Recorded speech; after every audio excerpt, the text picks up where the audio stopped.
श्री स्वामी समर्थ. जे नशिबात आहे ते मिळणारच. ही कथा खूपच ज्ञानवर्धक आणि प्रेरणादायक आहे. आजच्या या प्रसंगातून तुम्हाला समजेल की जे आपल्या नशिबात आहे ते आपल्याला कधी ना कधी मिळतेच. व्हिडिओ खूपच महत्त्वपूर्ण आहे, त्यामुळे तुम्हाला माझी नम्र विनंती आहे की तुम्ही व्हिडिओ शेवटपर्यंत लक्ष देऊन पहा. मित्रांनो, एका गावात एक शेठजी असतो. तो शेठजी आपल्या सुंदर सुकुमार मुलीसाठी त्यांच्या तोडीचे श्रीमंत स्थळ शोधतात आणि त्यांच्या मुलाशी आपल्या मुलीचा विवाह लावून देतात. मात्र काही दिवसातच शेठजींचा जावई वाईट लोकांच्या संगतीत येतो आणि नशा व जुगारात पैसे उडवू लागतो. मुलीचे विवाह सौख्य हरवते. ती हतबल होते. जावई स्वतःच्याच हाताने आपल्या कुटुंबाला दरिद्राच्या गर्देत ढकलतो. मुलीच्या आईला खूप वाईट वाटतं. एवढं चांगलं स्थळ शोधूनही मुलीच्या वाट्याला असं दुर्दैव का यावं. ती शेठजींना सांगते, तिची परिस्थिती सुधारावी म्हणून आपण तिला काही आर्थिक हातभार लावूया का?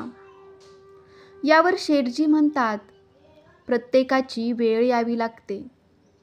ती आली की आपोआपच मार्ग निघत जातात. तोवर इच्छा असूनही आपण काहीच करू शकत नाही.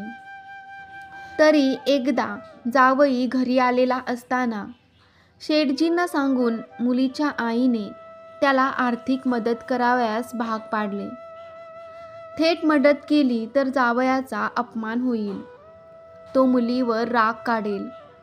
या काळजीने शेठजींनी आपल्या नोकरांना सांगून मोतीचूर लाडवांमध्ये सोन्याच्या मोहरा घालून मिठाईचा खोका जावयाला भेट दिला.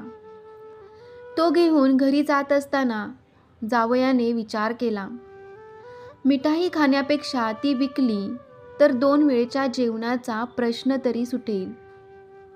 या विचाराने तो हलवायाकडे जातो आणि ती ताजी मिठाई विकून मिळालेले पैसे विकून घरी जातो.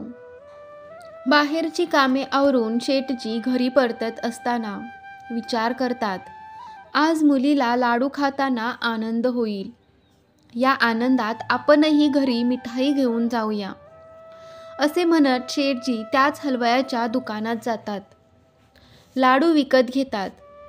हलवाई तोच मिठाईचा खोका पुढे करतो आणि मोबदला घेतो.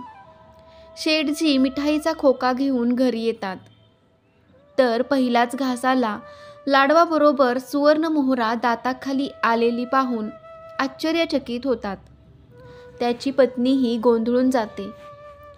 यावर शेठजी म्हणतात, बघितलंस, आपल्या मुलीला मदत करावी अशी आपली इच्छा होती, पण तसे असूनही ती पूर्ण होऊ शकली नाही.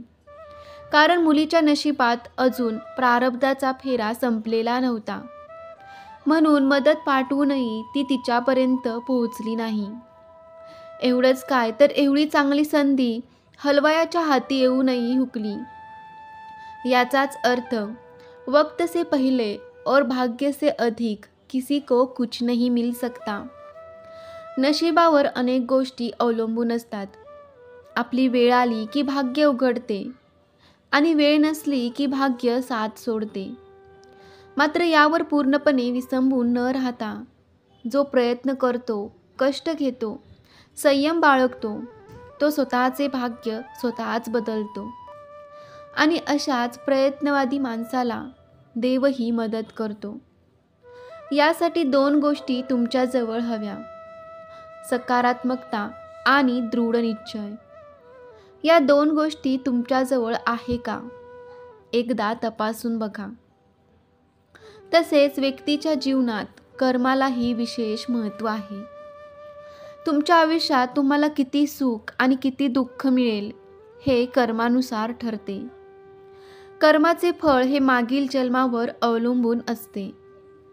त्यामुळे गर्भावस्थेतच तुम्हाला तुमच्या कर्माचे काय फळ मिळणार हे लिहिलेले असते.